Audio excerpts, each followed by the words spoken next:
Hello students, welcome to FMT PYQ series. Today is most important and there are some questions which have ultra high probability of being asked because they are so important. So this is one topic in which a differentiation question is asked between hanging and strangulation. So you might have a brief idea what is hanging and what is strangulation, but when you are writing a SEQ, especially of 5 marks, you need to have give the examiner at least 5 points. So 1 point can be your definition, and four others we'll see. So what is hanging? Hanging is the asphyxial death due to constriction of neck by ligature, where the constricting force is the weight of the body. This last line, constricting force is the weight of the body, simply means that in hanging, the body's mass acts, aids to do the hanging. And what is strangulation? Strangulation is the asphyxial death due to external compression of neck by ligature or hands without suspension of the body. It simply, as the name implies, there is no suspension by an external means, by hands, by rope, by any belt, or any other thing.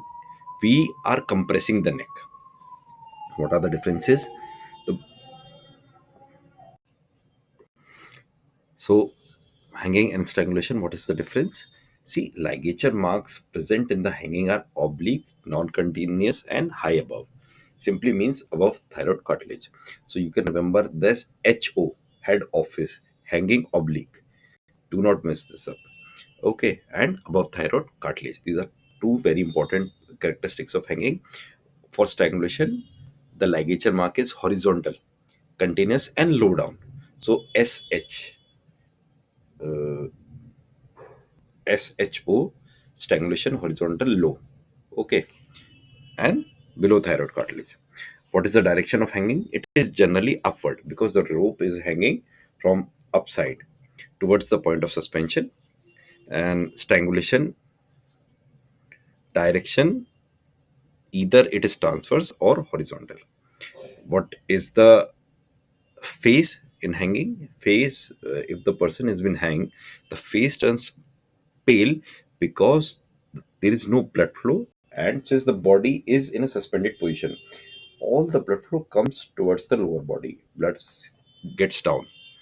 In the case of strangulation, the face we find is congested, cyanosed, and potassium present. Congested simply means because there was a sudden and abrupt pressure on the blood vessels.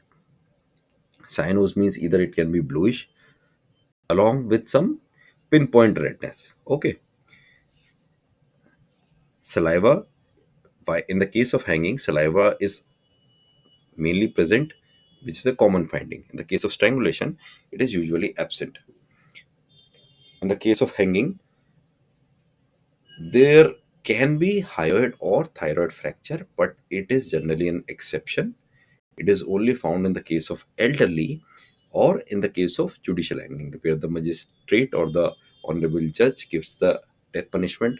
Here, what happens is by hang, we break this hyoid or thyroid bone to give punishment. In the strangulation, hyoid and thyroid fracture is common because our body is usually very resilient, and whenever a murder is taking place by strangulation, excessive force is applied because the person on whom strangulation is being done, he is also resisting. So excessive force is applied by the assailant, which generally breaks the bone. Other injuries, no other injuries would be present in the case of hanging, but in the case of strangulation, bruises, nail marks, and signs of struggles are generally present.